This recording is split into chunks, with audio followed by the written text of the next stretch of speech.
All right, how's everybody doing on this Wednesday? How's my audio sound? Does anybody want to take bets on if Comcast is going to suck today or not? Anybody? Anybody? I do kind of have like an update on that because we did have a technician out and he basically said that our line was good. He thought our modem was good.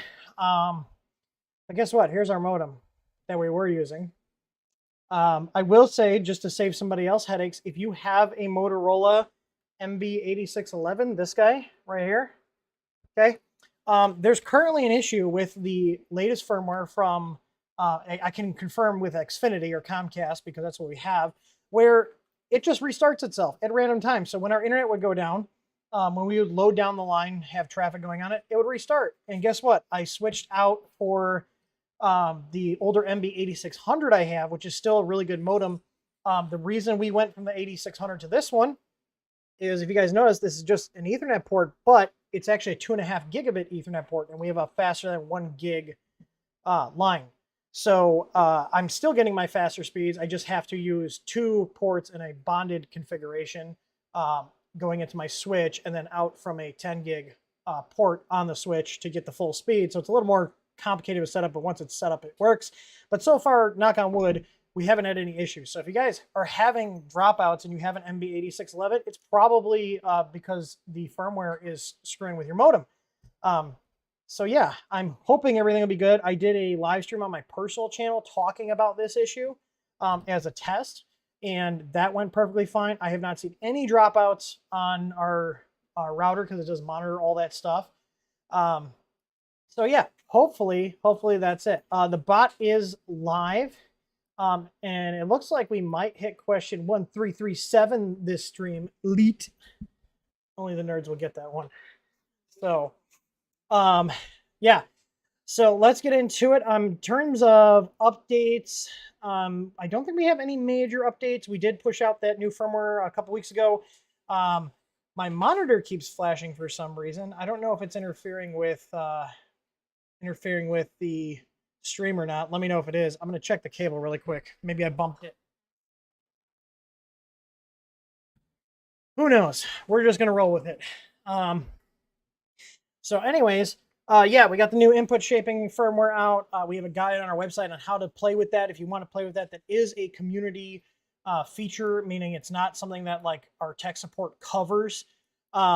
meaning like we're not going to help you tune in and set up because it is very involved, but it is a cool feature and I hope you guys play with it. I will be playing with it more and doing videos on it once I get more comfortable with the feature and getting it all set up.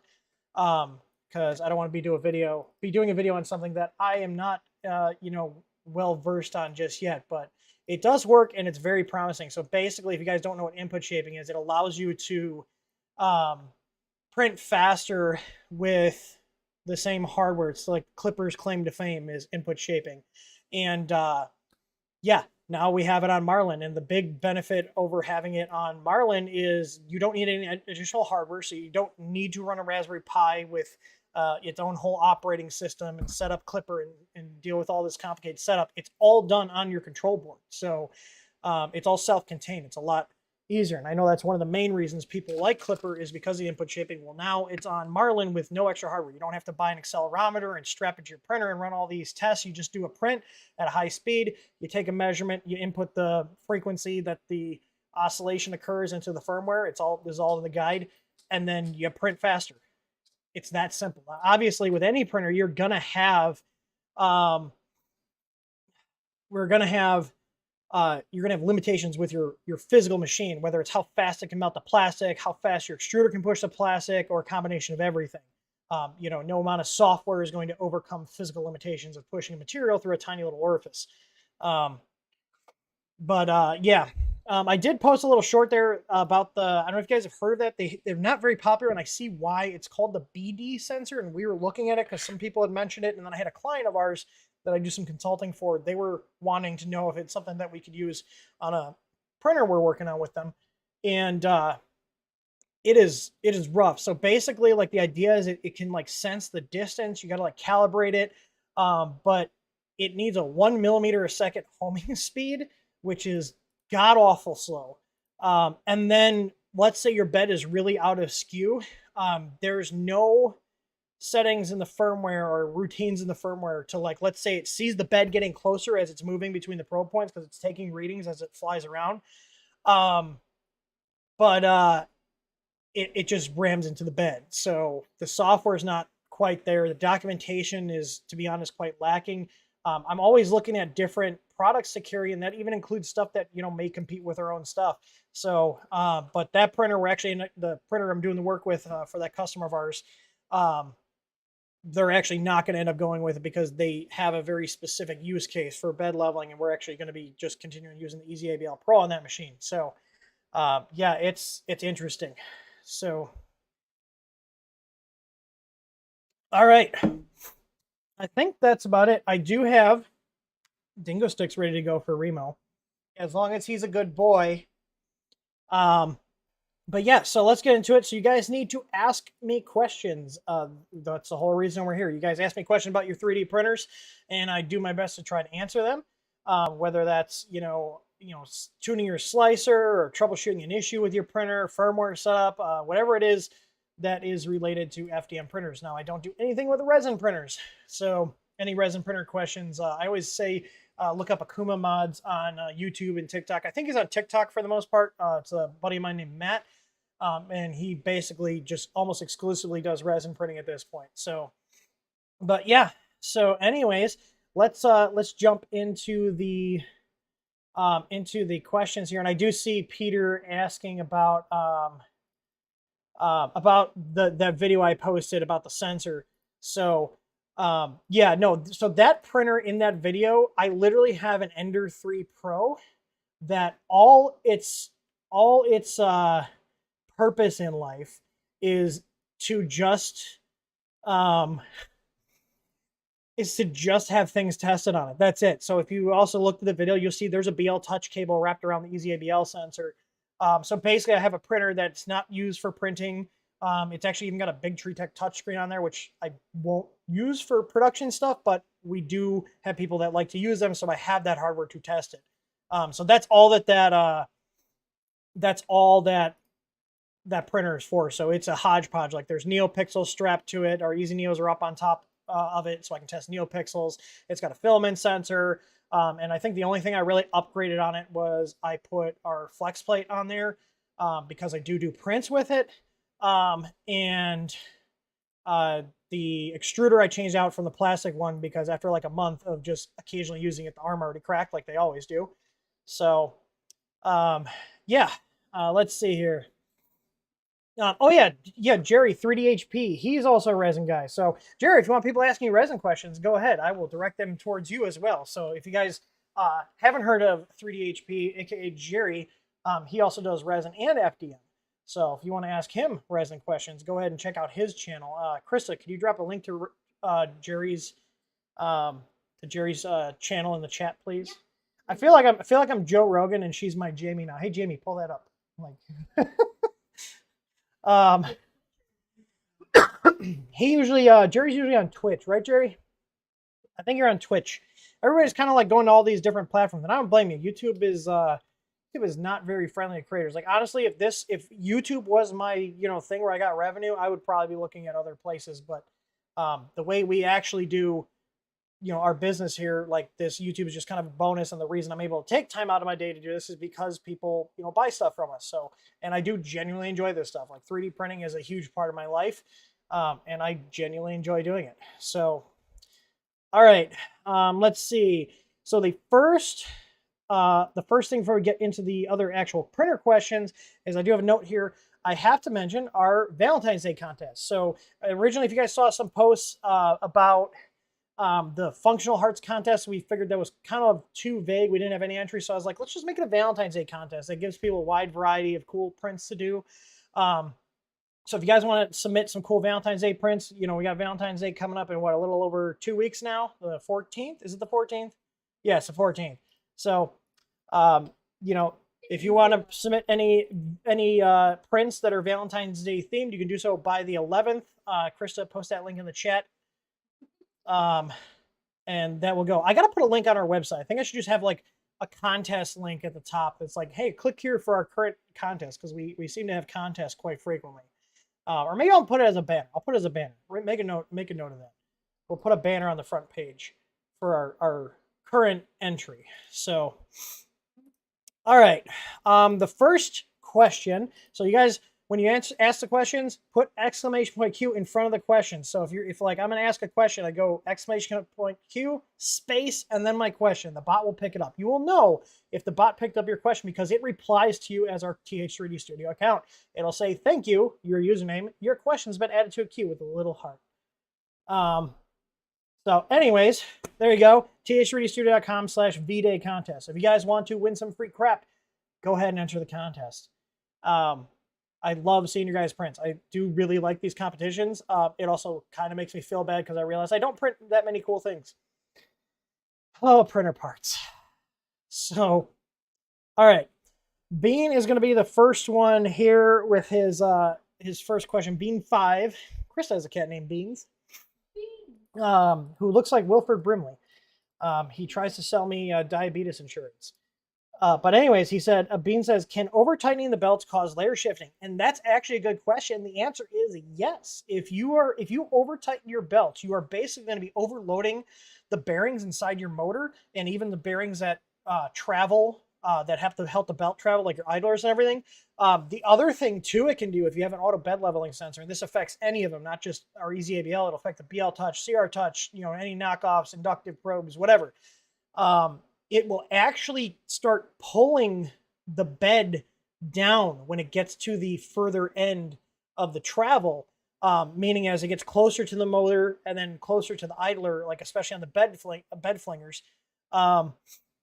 And this will happen with any printer. So if you have a Cartesian machine that's like the Ender 5 or the 5 Plus, where it's still the box style, people think those are Core XYs. They're not. They're just a box style. They're still Cartesian. Anytime you overload the bearings, you run the risk, or every time you over tighten your belts, you run the risk of overloading the bearings. And what that happens is they don't move as smoothly, and then it adds more resistance, and the motor has to work harder to overcome that resistance, and then you get layer shifts. So I typically, when I'm doing belts, I will loosen up the belt to the point where it'll skip a tooth on the actual pulley that's driving it on the motor. And then from that point, I will give it a little more tension. So that way, if you kind of press on the belt, there's a little bit of resistance, but it shouldn't be flopping. It shouldn't just kind of flop about. It should have some resistance to it, but not a ton where you push on it. It's like really taut. because the other thing with over tightening your belts is you're going to stretch them out over time. Most of your belts, any of the good ones, they'll have like a fiber reinforcement on the inside. And while that helps hold the belt together, it will eventually over time, especially with the motion and it going around the idlers and the pulleys, it'll just kind of break it in and then eventually it'll snap. So, and belts are something that are a replaceable item. They're consumable. So, in my experience, I've had to replace my belts after about 2 to 3 years on a printer. So we've actually worn through belts on, I've done it on 2 of my personal printers. I think Emerson's in the chat here. He's Mr. Backwoods something. I thought I saw him. Yeah, Backwoods Tinker. It's funny because he had us print some parts for his Mercury 1 conversion because those parts were cursed for him. And then I sent him a video and I was like, or I sent him a picture. I was like, yeah, my printer wore through its belt on your part. And he was just like, those parts are cursed. So, but we've also worn through them on our printers. So when we're doing maintenance on our printers, we check all the belts, we check all the bearings. We go around and just check to make sure screws haven't backed out. The other thing I would recommend is if you're having screws that are backing out, especially your frame screws, take them out, put a little bit of blue Loctite on there and drive them in. But yeah, do not over tighten your belts. It's not going to help. The other thing to do is also check your eccentric nuts. So if you have a printer with V-slot wheels, check your eccentric nuts. Wheels are also something that will wear out over time. So yeah, apparently my bot just decided to do a backup right in the middle of the stream. It said disconnecting, reconnecting. So I think we're reconnected, but knock on wood, no Comcast issues yet today. So, all right. So that was a good question. Bean 5, that was a good question. Peter Anderson, is it beer in your container? Keeping my fingers crossed. It is not. But it is Maw, and I'm a little sad. I'm still going to keep buying it, but Maw has discontinued their affiliate program. So like we removed the affiliate links from our stuff, but I still like their product, so I'm going to keep buying it. I'm assuming it's just like other people where things are just getting tighter because the economy sucks. So I get it. I'm not even upset a little bit. As another business owner, I get it. So, but still good stuff. I need my caffeine. ADHD brain loves caffeine. All right. Tor said he had 90 points, $90 off. That's amazing. I totally forgot they were new points. Also, I don't know if you guys know this. When you buy stuff from our shop, when you create an account, when you leave a review, you get benchies, and benchies can be redeemed for discounts off your order. So when every dollar spent is a benchy earned. I can't remember what the conversion rate is. I think it's like 125 benchies a dollar or something like that. But you can earn benchies through purchases. You can also earn benchies through reviews. So another thing too is like, I would really appreciate if you guys do like our products, or you just want to leave feedback, leave us reviews on our site. The other thing too is if you have an issue, contact us first. And we'll try to make sure that issue is resolved too. A lot of times if we do have people and we do publish like most reviews to our site, the only time we won't do it is if it's clearly somebody that's incompetent and hasn't contacted us for help. We'll not publish it, and then we'll reach out to them like, hey, like sounds like you're not doing something right. Can we help you out? And make sure they're happy. But you do earn points when you do reviews. So I think it's like 50 points or 100 points, something like that. But yeah, I don't know what's going on with my monitor, but it's flickering. But as long as the stream is fine, I'm just gonna keep rolling with it. All right. So Viga says, in your N5 Plus build, did you have to season your hot end? Every startup it's plugged, and I know how much TPU, and I know how much TPU can fit in the tough extruder. So I have not seasoned the hot end. I'm assuming. I think you said you cloned mine. Clone my setup, so the Mosquito Magnum setup. I have not had any issues. I've ran PLA through it. I've ran PETG through it. I've ran carbon fiber nylon through it. I've ran ABS through it. I think I ran some TPU. I can't remember. I've been doing TPU on my Ender 3S1 since it's a direct drive, and it is usually for my drone, so it's small parts, so it fits on there. So. But in general, and I'll say this for any all metal hot end, no matter who makes it, whether it's ours, Creality's, Slice Engineering's, all metal hot ends in general, while they're really good for high temperatures, the problem is that it's a metal heat break, and metal is always going to have filament more likely to stick to it than a PTFE line hot end. So my recommendation is, unless you actually need to do high temp printing, I usually recommend staying away from all metal. But once you learn how to use an all metal hot end, one of those things is lowering your retraction rate, and then using what's called a filament oiler. I typically use canola oil. It's the best oil I've found, because of its, what is it, the flashpoint. All a filament oiler is a little thing that you print. You put a little piece of sponge, like go take a kitchen sponge, cut a corner off, and then put the canola oil on there just a little bit. All it'll do is it'll put a little bit of that oil on the filament path, or on the filament, so as it's going through the path, it's lubricating it. So it's about it'll get through the Bowden tube and make that nice and slippery.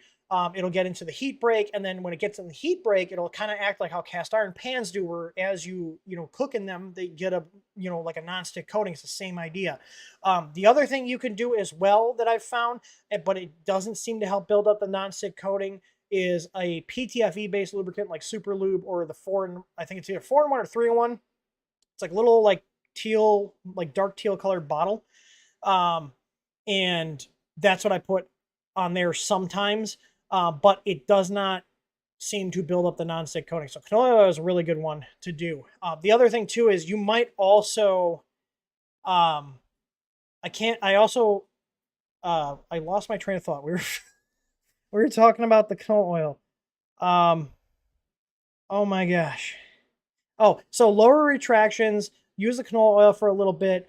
Most of the time, if I have had jamming, it's been with PLA, it's been with TPUs, because those are more likely to stick to the heat break. So usually after using a filament oiler for about a month or two, you can usually take it off and be fine. But again, if you're also retracting too much, that is going to give it more opportunities to stick to the inside of the heat break, if that makes sense. Because if you think about it, it's pulling it up from the melt zone, where the nozzle is, and the part of the heat break that's in the heater block, and up into that transition zone where it's getting cooler because it's not in the heat block, and basically the filament is cooling and sticking to the inside of it. So basically you want to reduce your retractions, drop your retraction rate down, basically go as low as you can without getting stringing, and then, like I said, try out the filament oil. I think you'll be really impressed with that. And that goes with, like I said, any all metal hot ends, Micro Swiss, Slice Engineering, E3D, our hot ends and heat breaks, that are all metal. And we are, I don't know if you guys, I'm actually curious in the chat. We are currently right now reaching out to Micro Swiss to see if we can carry their stuff, because we started talking to them, then we got busy. But how many of you guys would be interested in us carrying Micro Swiss stuff? Because I've not had any issues with their hot ends. I know, talking to John from Tripod's Garage, he loves his new NG extruder, and I have seen those. I would like to play with those as well. So, and they're a good company in general. So how many of you guys would like to see Micro Swiss products in our store? I'm just curious. I'll just look and see at the response. Peter likes his mic. Oh yeah, Peter's got a ton of Micro Swiss stuff. I think you do too, Tor, or you did. You might have. You tend to change your hot end setups like people change their underwear.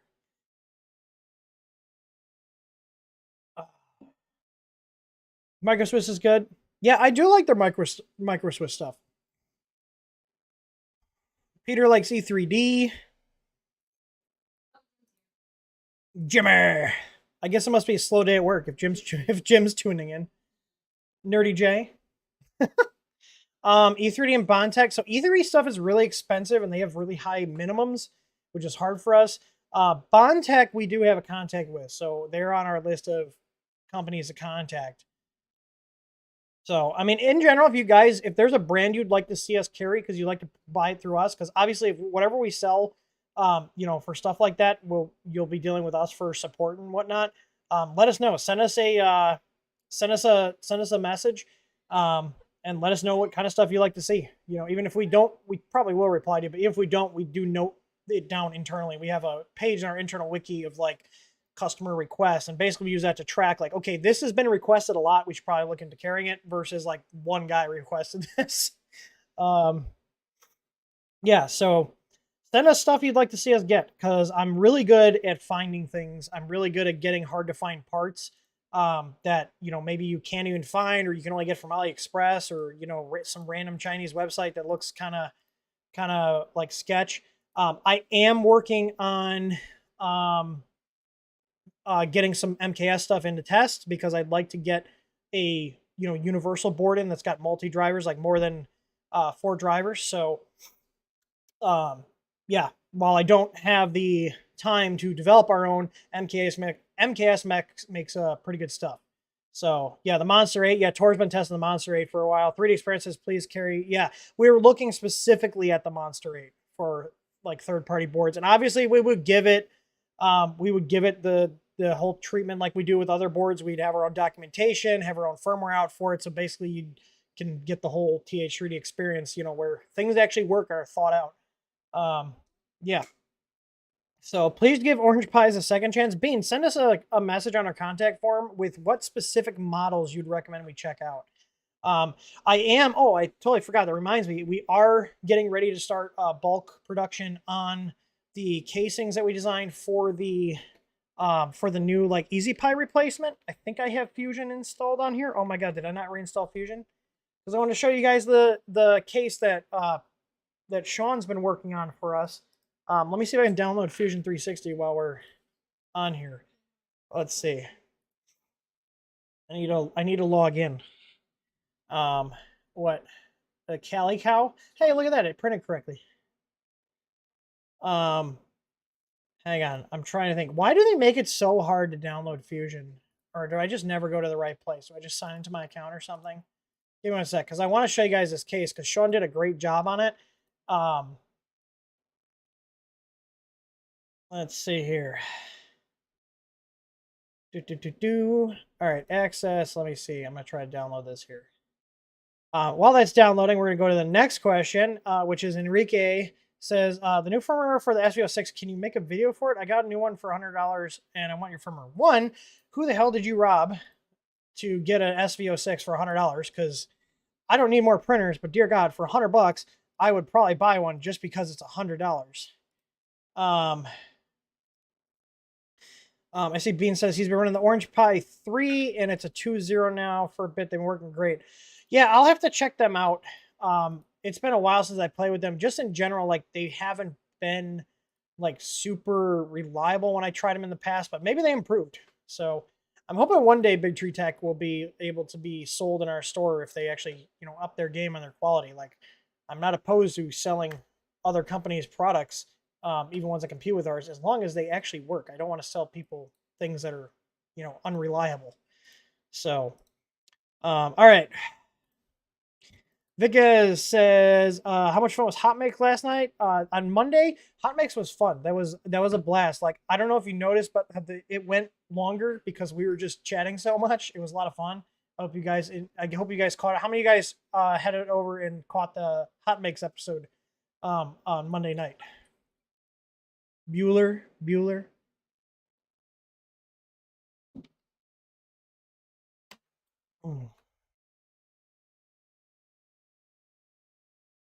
Anyone? All right. We're gonna move on. Printavision's watched it. I know he saw it. Truggy enjoyed it. Yeah, check it out. He does that every Monday at 6 p.m. Central. So yeah, give it a shot.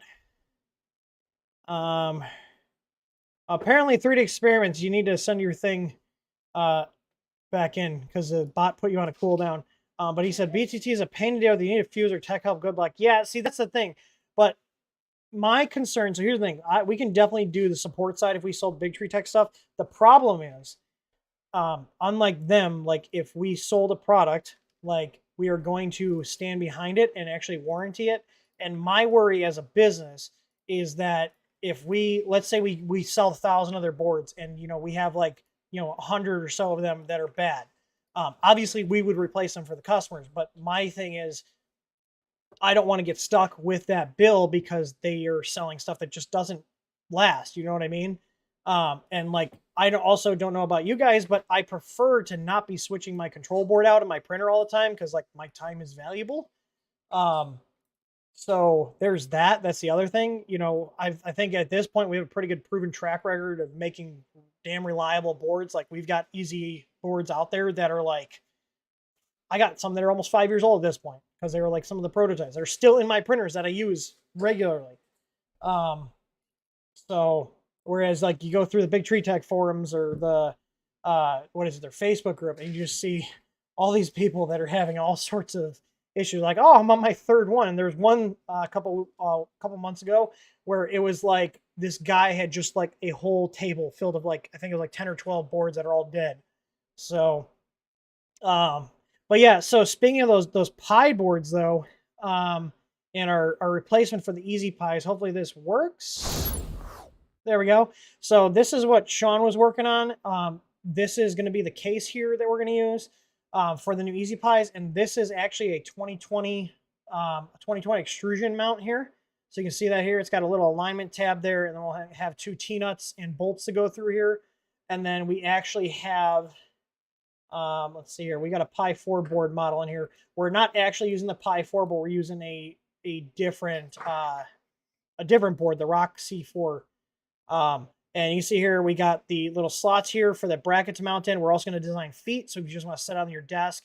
Nice little case here that he did. I'm actually going to, I don't know if my brother Doug, Top at Waffles, watching, but I'm going to bother him because I want to figure out how to wrap our logo around the side of this to kind of do like a cool pattern on the sides here. And the cool thing about these new boards is they actually have a power button. So that's what this is. So you'll actually be able to press this and do a safe shutdown on the board.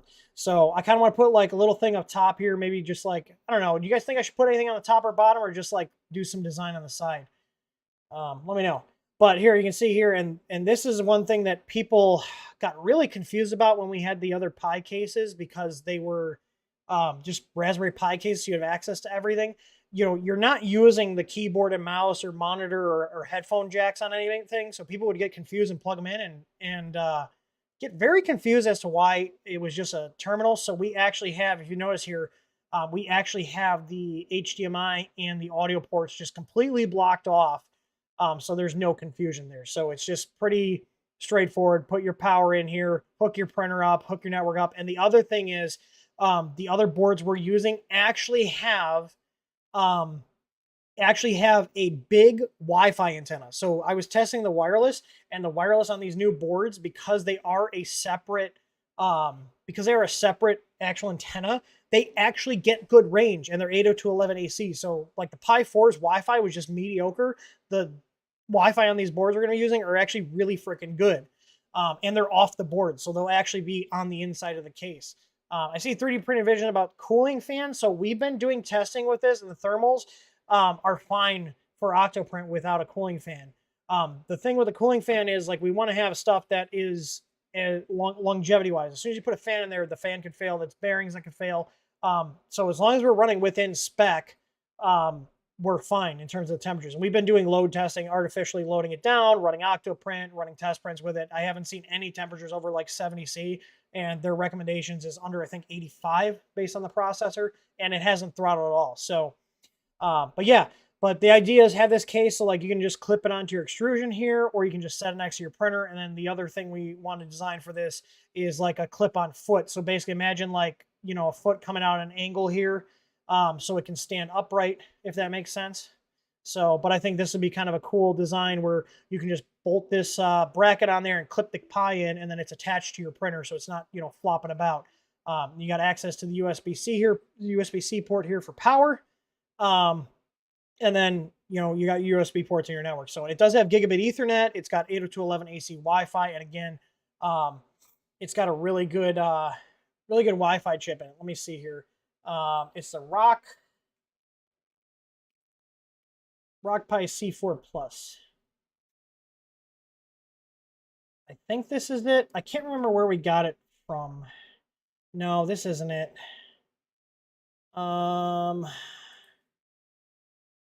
I think I got it through OKDo.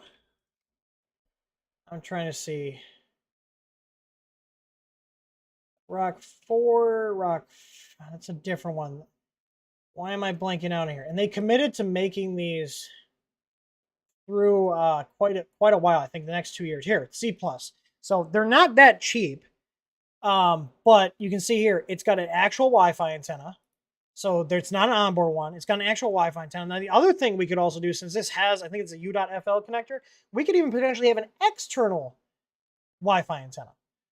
If you guys follow me, like we could literally have a pigtail. Now, this antenna actually does really well, so we're probably just going to roll with this since it's compact. But let's say somebody wanted to modify it, drill a little hole in the printed case and put a pigtail on there. That's an option. It also does support eMMC. We are going to stick with SD just because it's simple. And like eMMC, we're not able to do like bulk imaging, and like we use good SD cards anyway, so it'll work fine. But yeah, basically it'll fit in any Pi case. The only thing is too, like we had those really nice fanless cases, but because like the CPU is in a different spot and all this other stuff, it actually does not work with this particular board because of where the components are located. But in terms of performance, this has been as fast as the Pi 4s. And the big thing is we can actually get them. So, yeah. All right. Enough about that segue. So I hope you guys are excited. We're getting really close to having those ready to go. And we probably will do a pre-order on them just so we can order a bunch of those boards and then get those going. So, all right. Next question. Leister says, spoke last time you're on. I was a guy who had a Aquila with the H board, now changed to an N board. Does anyone help me change the print, bed size, and the Z height and firmware? So the N32 boards, those are ones that are supported in our firmware. And I can show you really quick. Let me make a local copy of the firmware here. Give me 1 second here. Let me pull that up. Internal tools, assemble test folders. And that's going to be the Voxelab. So let me make that folder here.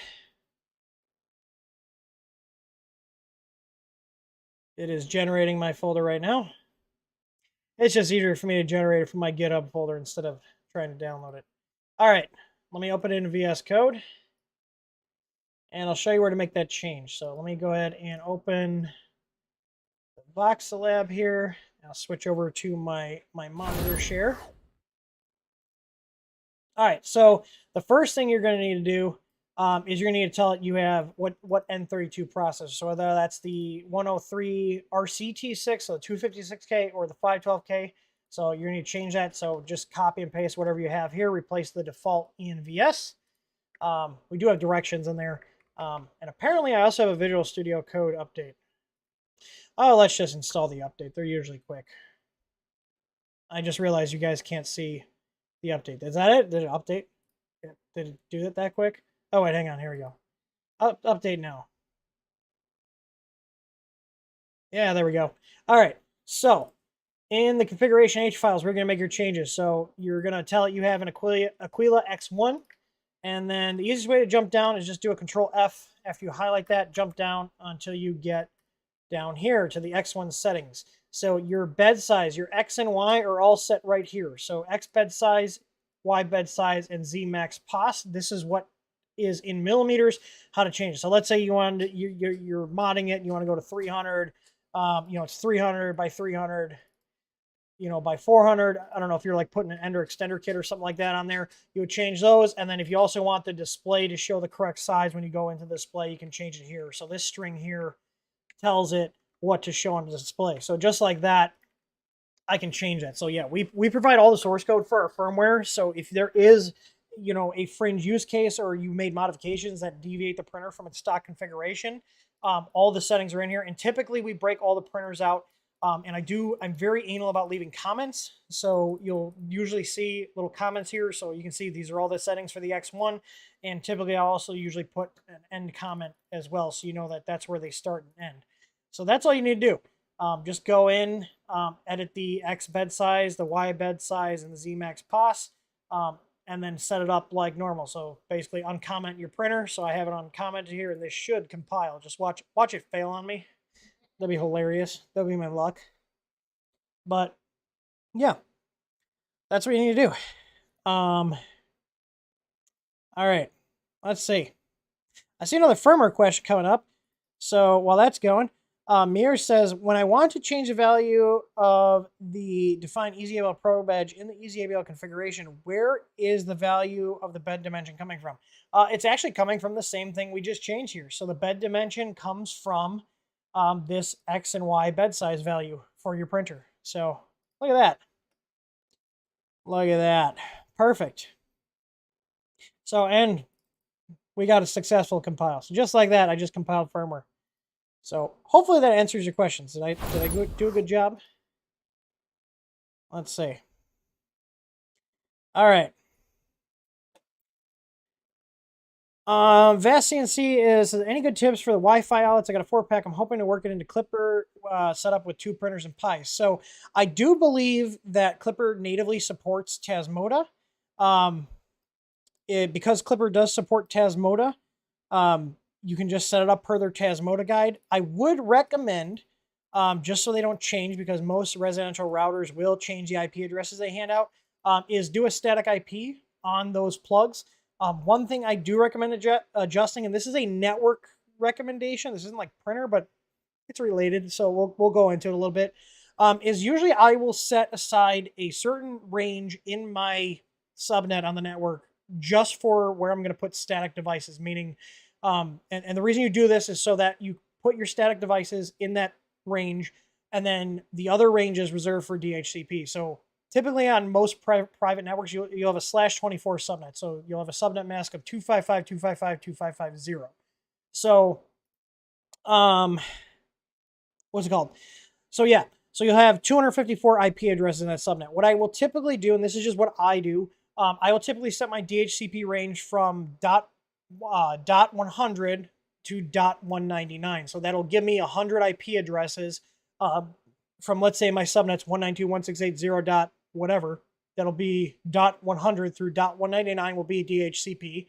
And then devices that I want to static assign, I will put above or below that. So basically from .200 to 254 is where I can put static devices. And then from 1 to 99, I can also put static devices. Now, typically it's best practice to either put your router at the beginning or the end of your subnet. So typically that'd be like 192.168.0.1 or 192.168.0.254. Me personally, I always put my router, which is your default gateway, at the end. So if you hook into my network here, you'll see the default gateway is going to be .254. So, but yeah, so static assign them. That way, what that does is you put that IP address in your configuration, and whether you're using it with Octoprint or using it with Clipper, that IP address will always stay the same. So it's never going to be like, oh, why can't I turn the Wi-Fi plug on or off? Because the IP address changed. Then you're going to have to go and edit that config. So definitely static assign them. But the plugs are really easy to use. So anything that supports Tasmota will work with our easy plugs. Our easy plugs run Tasmota. So anything that says it works with Tasmota for plugs, whether that's an Octoprint plugin, whether that's Home Assistant, whether that's Clipper, our easy plugs will work with that. So yeah, definitely static assign your stuff, because it will drive you nuts, because you'll get everything set up. You're like, this is great, it's working. Then you'll go to turn your printer on and you're like, why the hell isn't it turning on? And then you realize the IP address changed on the plug. So yeah, Napulo says, yeah, Clipper does support Tasmota natively. So, all right, I'm going to kind of rapid fire through these questions, because I spent a lot of time apparently talking about firmware and stuff. All right, Gidget Man says, I haven't used my Ender 3 in over a year. Is there anything I should do before trying to print again? Go over your belts, your V-slot wheels, lubricate your Z-rod, and just do a general maintenance check on it. Other than that, it should be fine. I've had printers that have sat for a while. I fire them back up. Maybe things need to be lubricated. Maybe a bearing on a fan seized up, but power it on, see what works, what doesn't. But check your belt tension, check your wheels, check the eccentric nuts. Just give it a little health check. All right. So Kevin Jones, are tried and true method for tightening a bolt? Is there anything a tried and true method for tightening belts other than what you do, i.e. Ender 3s and 5s? Somebody might have one. I just kind of go by feel, and that's hard to convey over a video. Maybe somebody has some fancy app or something or tool you can use, but I always just adjust them by feel. Joe Velasco is also talking about belts. How do you check your belts for wearing out? What size you look for? Look at the spacing between the teeth. If you start seeing the spacing increasing, the belt's stretching and needs to be replaced. The other thing too is see. I've also seen on some of the cheaper belts where the teeth just straight up wear off. Lossing says tighten to 110 hertz. So I know I think there's like a Gates belt app. I know it's on Android where it'll like listen to the frequency. So you basically tighten, you pluck it, and it'll read it. I haven't had good luck with that. I just go by feel, but if you have good luck with it, try it out. 3 Experiment says he put a 0.6 nozzle, set his printer, set the slicer to 0.6, calibrated E-steps, but it's crazy over extruding. What should I check?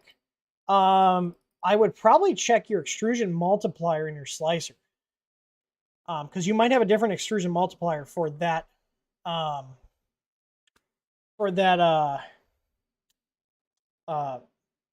particular hot end setup. So Howard Perkins asked about the SVO6 mount for the Easy ABL mount for the SVO6. We do not have one right now because that printer does have a sensor. I am going to be replacing it with ours just so I don't have to worry about what bed surface I'm putting on there, whether you want to mess around with, glass or whatever. I also just don't trust it. They're cheap sensors, and it works well enough. I'll take it over nothing, but I like my Easy ABLs. So I will be designing a mount for it. There will be a video coming this week for the power supply. So just letting you guys know that, and I will be putting the Easy board in that printer, which then will come with official support. So keep it on the eye out. This is the SVO6 is getting some love this week. Peter says I need to drink more beer. I mean, sure. I'm good with the beer. I mean, actually, if you want to get, sure, go grab me a zombie. There should be zombie dust in the fridge over there. Thank you, dear. Someone just said something. Someone said their sensor. Howard, you have the SVO6 and you've had issues with their sensor? I mean, it's just a cheap inductive sensor. I'm not expecting miracles from it, but I expect it to at least work for a little while. All right, let's go through here. When I try to print a temperature tower from Thingiverse, there's no change in the temperature. Is this a problem with Cura? Any suggestions down the file that works in which slicer? So in order to do the temperature towers, I have never actually printed one, but I know how they work. And basically, there's usually a script or something you need to put into your slicer that will then handle. Thank you. That will then handle inserting those temperature changes throughout the code, if that makes sense. So I just realized, how does this not have a bottle opener on it? Damn it. Oh, the wall, it's all in my pocket. I don't have a bottle opener on my desk. But I have one on my Leatherman. I love my Leatherman. How many people have Leathermans? I love Leathermans. There you go. Are you happy, Peter? Got some zombie dust. All right. 3 Experiment says, what is the least hydroscopic, least prone to get brittle, least PITA filament material? I want to standardize on one kind. How is ASA? ASA is okay. Honestly, one of the only filaments I haven't had get brittle after leaving out for years, I'm not even exaggerating, years, is ABS. ABS. PLA, whether it's coax, whether it's China filament, after a certain point, they just get brittle because they're out in the open. Now, like coax, I have to leave it out for like 6-7 months for it to start getting brittle. Some of the cheaper stuff, it can be a week or two. It all depends. But ABS, I've had ABS that rolls are like 2-3 years old. Pop them in the printer, and they're fine. Don't get any bubbling or anything. So, Lossing says for that guy talking about the temperature tower, Cura plus calibration prints plugin. I always forget the Cura's plugins. I just hate using Cura so much. All right. Stan's asking, why not use FreeCAD or Onshape? I like Fusion 360, and I don't mind paying for it. Awesome Angel asking about Orange Pi PC can be reflashed operating system or another. Can it be reflashed to another operating system? I would assume so. They all just run Linux. Let's see. I already answered that one. That was like a duplicate. Hang on one second. Dominic's asking, your Ain't It Hot and Fix video is pretty sweet. Do you plan on doing any repair videos like that? Probably. That's what happens when we get bored and we have extra things. It was also my birthday, but I mean, I'll go blow some stuff up and shoot some terrible printers any day. That was fun. Let's see. All right. Bontek says they're really good. Or Peter said Bontek is awesome. They have good customer service, just like you guys should work with those guys. Noted. Joe Eisenhardt's asking about the Ender 6 Easy Board. I'm going to get the SVO 6 done, and then I think I'm going to do that because my Ender 6 has been getting worse with its Z driver. My Z driver just keeps shutting off. How many of you guys have an Ender 6 and have issues with like the Z driver shutting off? Because I feel like that's a common theme with them. All right. So, okay. No more questions for today. I'm going to answer these last couple ones, and we're going to give Remo his dingo stick. Because we're coming up on the end. All right. Nick R. answer your question really quick. He's asking about fixing brittle PLA. You can try drying it. If you want recommendations on dehydrators to use for drying, go to our help center and type in filament drying.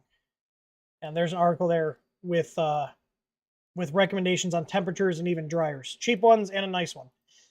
Tech Dad says, I'm looking at getting the bed mag you sell is good to work with enclosed printers for like printing ABS, etc. Absolutely. We use them on all of our enclosed machines. We literally use the stuff we sell you guys. Like, no joke. It's not like I'm using like really good stuff and then we're selling you guys lower end stuff. We use the exact same stuff. And the whole thing is, if we don't like it, we don't sell it. You know, I put my money where my mouth is, quite literally. 3 Experience is asking about recommending a holder for 2 and 3 kilogram spools. I can't. I intentionally stay away from spools bigger than 1 kilogram because I hate trying to put them on the printers. I hate it. So, Enrique Hernandez says, can you run real quick on how to set up the firmware for the SVO6? So the what I just did on the Aquila is the same process, aside from modifying the CPU line that I did when I first opened it and changing the bed size. It's the same thing. You download the firmware, you extract it to a folder, then you open it in Visual Studio Code and make sure you have Platform IO installed in Visual Studio Code. Now, one thing we did add in is it should prompt you, if you guys do not have Platform IO installed in Visual Studio Code, it will ask you to install it. So we have like a recommendation plugin list, and it will prompt you to install it automatically. And from what I understand from when we did the initial setup video, Platform IO also includes its own like self-contained copy of Python as well. So it's gotten a lot easier. All right. Peter's asking about we're working on going to support Core XY for the Ender Plus. I've already bought one. We'll be able to support you guys in buying your manuals. I mean, our stuff will be public. So, but we also, like, if you guys do want to donate to us, we do have a general donation page. It's for the Unified 2 firmware, but it's just a general donation page. If, you know, we helped you out or something, you want to, you know, give us a little tip, we do have that on our website. It's under the Unified firmware section. So, all right. Peter Anderson asked thought about putting a Volcano hot end on my Ender 7. I don't. I'm probably going to be selling that printer when I'm done messing with it because I do have a friend locally that wants one and I don't need it. It's also really loud. It's nice. It's a nice printer, but it's really loud and I really don't, it was going to go down here, but I don't feel like listening to it. And I'm full up on space in my office. James Stark says, for the Ender 3 Pro, would linear rails for Z or dual Z screws be the better upgrade? I'm having issues reproducing Z motion movements to the same stop point. Linear rails are going to be more involved. I would probably do dual Z screws, and I just, full disclosure, we sell the dual Z kit, so I am biased, but me personally, I don't even have any linear rail kits on my Ender 3, so take that with whatever conclusion you want to come to. I would personally go with the dual Z screws and just build the gantry. Make sure, oh, excuse me. This is probably why I don't drink beer on stream. It makes me burp. But in my opinion, I would definitely go with the dual Z screws. So, and like I said, we have a dual Z kit. We just got them in stock, or just got a shipment in. So if we were out of stock, they're either already back in stock or they will be soon. Randy Hightower said, "Have you tried the new filament option in Lychee? I've not given a chance yet." I have not played with it. I did install Lychee and then I forgot about it, so I haven't played with it. Spencer's also asking about, did I end up keeping Simplified 3D or I switched to another slicer? I'm still using version 4, and I'm working on getting familiar with Super Slicer. So that's where I'm at. Peterson said, I'm never happy. You should come to Sweden, so I probably with the same amount of beer. I would love to go to Sweden. That's actually one of the countries that I would actually like going to. Apparently, Krista said the panda is coming next stream. Oh boy. All right. So the last question here, before we give Remo his dingo stick, he said, this is not really, or sorry, I got two questions here. So Leela Man said, this is not really a 3D printer question, but kind of close. Is there a Marlin firmware for robotic arms or CNC drill machines? I think Marlin just supports that kind of stuff as is. So, all right. Well, and the last question here is actually for Krista. And she was wondering why her webcam was on, is because I hooked it up to my computer. And so I can see you and everybody else is.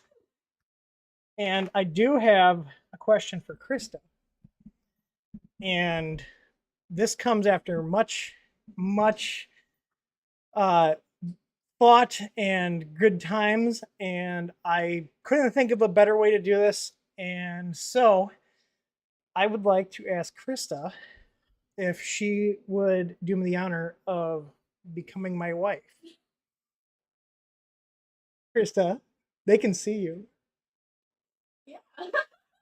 You want to come over here?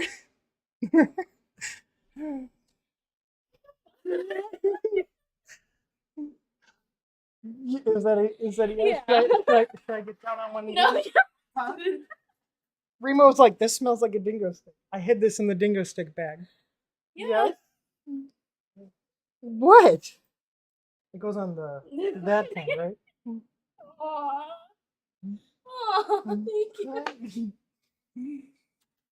Aww. Aww. Oh. Remo still wants this dingo stick.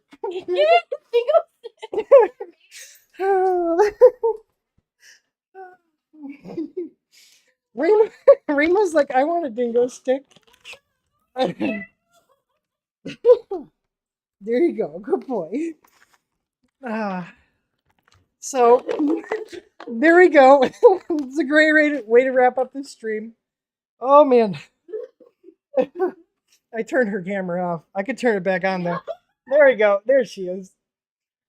I had an issue with one of my USB ports before the stream, and I really plugged her camera into mine because her computer's right on the other side. Oh. So there we go. So, well, anyways, I appreciate you guys stopping by. I hope you guys enjoyed the stream, and yeah, I guess I'm engaged now. So anyways, thank you guys for being a part of the stream and being a part of this moment, and I will talk to you guys later. And as always, happy printing. I will see you guys on the next one. Bye-bye now.